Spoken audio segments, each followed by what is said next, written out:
ரொட்டி கடைக்காரர் என்ன பண்றாருன்னா ஊர் பஞ்சாயத்தை கூப்பிட்டு ஒரு வெண்ணெய் கடைக்காரர் மேல கேஸ் கொடுக்குறாரு. இந்த வெண்ணெய் கடைக்காரர் தான் எனக்கு 2 வருஷமா ரொட்டி தயாரிக்கிற வெண்ணெய் சப்ளை பண்றாரு. கிட்டத்தட்ட ஒவ்வொரு மாசமும் 5 கிலோ வெண்ணெய் சப்ளை பண்ணுவாரு. அரை கிலோ பாக்கெட்டா நான் 10 பாக்கெட் வாங்குவேன்.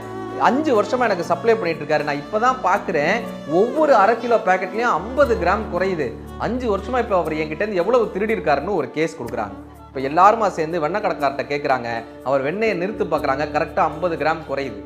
ஏன்பா இப்படி பண்ணேன்னு எல்லாரும் கேட்கறாங்க. அவர் சொல்றாரு, என் கடையில 500 கிராம் கல்லு கிடையாது, அரை கிலோ கல்லு கிடையாது. நான் அதுக்கு பதில் என்ன தெரியுமா பண்ணுவேன், இந்த ரொட்டி கடைக்காரர் பிஸ்கெட் பாக்கெட் இருக்கும்ல, அரை கிலோ பிஸ்கெட் பாக்கெட் இருக்கும்ல, இவருடைய ரொட்டியை தாங்க எடுத்து ஒரு பக்கம் வைப்பேன். அரை கிலோக்கு அதுக்கு நிகரா நான் வெண்ணெய் எடுத்து வைப்பேன். அரை கிலோ சரிசமமா இருக்கும். இப்ப பாருங்க அப்படின்னு அவருடைய பிஸ்கெட் பாக்கெட் எடுத்து வைக்கிறாரு. அரை கிலோ பிஸ்கெட் பாக்கெட்டை இவருடைய வெண்ணெய் எடுத்து வைக்கிறாரு. ரெண்டும் சரிசமமா இருக்கு. அந்த ஊர் மக்களுக்கு ஒரு உண்மை தெரிய வருது.